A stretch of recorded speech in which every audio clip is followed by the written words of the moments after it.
معزز سامعین السلام علیکم۔ آپ دیکھ رہے ہیں شاہد ٹی وی۔ حضرت موسیٰ علیہ السلام اور فرعون کا قصہ۔ حضرت ابن مسعود رضی اللہ تعالی عنہ سے روایت ہے کہ فرعون نے خواب میں دیکھا کہ ایک آگ بیت المقدس کی طرف سے آئی ہے اور اس نے مصریوں کے گھروں اور فرعون کی قوم کو جلا کر راکھ کر دیا ہے اور بنی اسرائیل کا کوئی نقصان نہیں ہوا۔ فرعون گھبرا کر نیند سے بیدار ہوا۔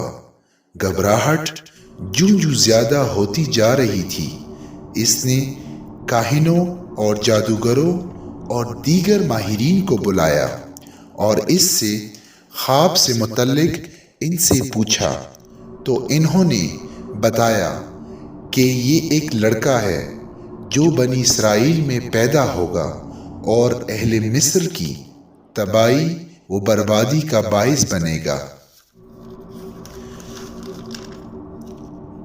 پس اسی وقت فرعون نے بنی اسرائیل کے بچے قتل کرنے اور بچیوں کو زندہ چھوڑنے کا حکم دیا۔ اس لیے اللہ تعالیٰ فرماتے ہیں کہ ہم کمزور کیے ہوئے لوگوں پر احسان کرنا چاہتے تھے اور ان کو مقتدا اور وارث بنانا چاہتے تھے۔ اس سے بنی اسرائیل مراد ہے۔ ناظرین کرامی، بہت سے مفسرین نے ذکر کیا ہے کہ فرعون کے پیروکاروں نے فرعون کے سامنے شکوہ کیا کہ لڑکیوں کو قتل کرنے کی وجہ سے بنی اسرائیل کی تعداد کم ہو جائے گی اور سارے کام ہمیں خود کرنا پڑیں گے جو ہم بنی اسرائیل سے کرواتے ہیں۔ اب فرعون نے حالات کے پیش نظر 1 سال بچوں کو مارنے اور 1 سال چھوڑنے کا حکم دیا۔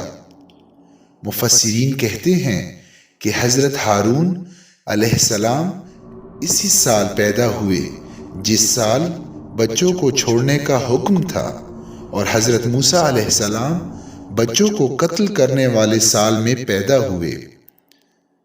آپ علیہ السلام کی والدہ محترمہ بڑی پریشان ہوئی۔ انہوں نے آپ کو اللہ کے حکم کے مطابق ایک صندوق میں ڈال کر دریا میں بہا دیا جو کہ فرعون کے محل کے قریب سے گزرا، اور فرعون کے گھر والوں نے اسے پکڑ لیا۔ مفسرین بیان کرتے ہیں کہ بچیوں نے صندوق پکڑا اور ان کو کھولنے کی جرت نہ ہوئی۔ انہوں نے وہ صندوق آسیہ بنت مزہم کے سامنے رکھ دیا۔ ناظرین کرامی، آسیہ بن مزہم کو روز قیامت میں یہ شرف حاصل ہوگا کہ وہ جنت میں رسول کریم صلی اللہ علیہ وآلہ وسلم کی بیویوں میں سے ہوں گی۔ اللہ رب العزت نے موسیٰ علیہ السلام کی والدہ ماجدہ کو صبر عطا فرمایا، اور حضرت موسیٰ علیہ السلام آسیہ بنت مزہم کی آغوش میں فرعون ہی کے محل میں پلے بڑھے۔ خلاصہ کلام یوں ہے کہ فرعون کے پاس گئے اور انہوں نے اللہ کا پیغام فرعون کو پہنچایا کہ اے فرعون، اللہ کی عبادت کرو اور اس کا کوئی شریک نہ ٹھہراؤ، اور بنی اسرائیل کو اپنے غلبے اور تسلط سے آزاد کرو، اور ان کو چھوڑ دو کہ وہ آزاد زندگی گزارے اور اللہ کی عبادت کریں۔ در حقیقت فرعون اللہ کی ذات کا منکر تھا اور کہتا تھا کہ میں ہی معبود ہوں۔ پس اس نے لوگوں کو اکٹھا کیا اور اعلان کیا کہ میں ہی تمہارا نعوذ باللہ سب سے بلند رب ہوں، اور کہا کہ اے اہل دربار، میں تمہارے لیے اپنے سوا کسی کو معبود نہیں جانتا۔ اس زمن میں اللہ رب العزت نے قرآن کریم کی سورہ النمل میں فرمایا، انہوں نے ظلم اور تکبر کی بنا پر ان کا انکار کیا اور نہ ان پر یقین کر چکے تھے، پس فساد کرنے والوں کا انجام کیسے ہوا؟ اور جب موسیٰ ان کے پاس ہماری نشانیاں لے کر آئے تو وہ کہنے لگے کہ یہ تو جادو ہے جو اس نے بنا کھڑا کیا ہے، اور یہ باتیں ہم نے اپنے اگلے یعنی باپ دادا میں سے تو کسی سے نہیں سنی۔ اور موسیٰ نے کہا، میرا پروردگار اس شخص کو خوب جانتا ہے جو اس کی طرف سے حق لے کر آیا ہے اور جس کے عقابت کا گھر جنت ہے۔ اور ہم نے موسیٰ کی طرف وحی بھیجی کہ ہمارے بندوں کو رات کو لے کر نکلو کہ فرعونیوں کی طرف سے تمہارا تعقب کیا جائے گا۔